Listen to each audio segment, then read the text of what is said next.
ఎల్లకాలం ప్రభుత్వం మీది కాదు, ఎల్లకాలం రోజులు మీయే ఉండవు చంద్రబాబు, అది గుర్తుపెట్టుకో. మీ పాపాలు పండుతూ ఉన్నాయి వేగంగా. ప్రజలు దీన్ని క్షమించని పరిస్థితుల్లోకి వస్తారు. ఖచ్చితంగా మీకు బుద్ధి చెప్పే పరిస్థితులు రోజులు కూడా ఉంటాయి.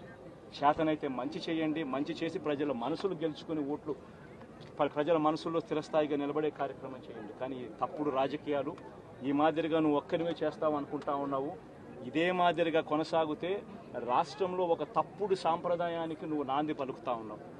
నువ్వు వేసే ఈ బీజం, నువ్వు వేసే ఈ తప్పుడు సాంప్రదాయం, రేపొద్దున నువ్వు వేసే ఈ బీజం చెట్టు అవుతుంది.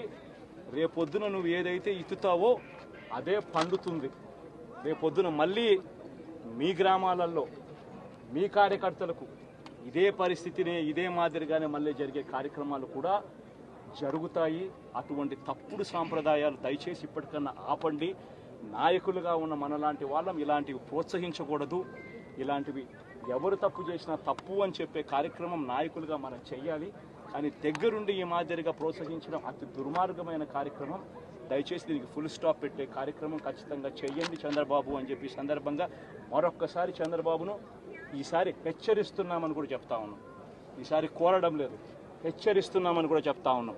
ఇదే మాదిరిగా జరుగుతూ పోతూ ఉంటే మాత్రం ఎవరైనా కూడా ఊరుకునే కార్యక్రమం జరగదు. రియాక్షన్ అనేది ఖచ్చితంగా ఉంటుందని కూడా చంద్రబాబు నాయుడు సందర్భంగా గట్టిగా చెప్తాం. సబ్స్క్రైబ్ చేయండి.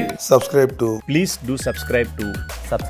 Please like, share and subscribe to top Telugu TV. Top Telugu TV.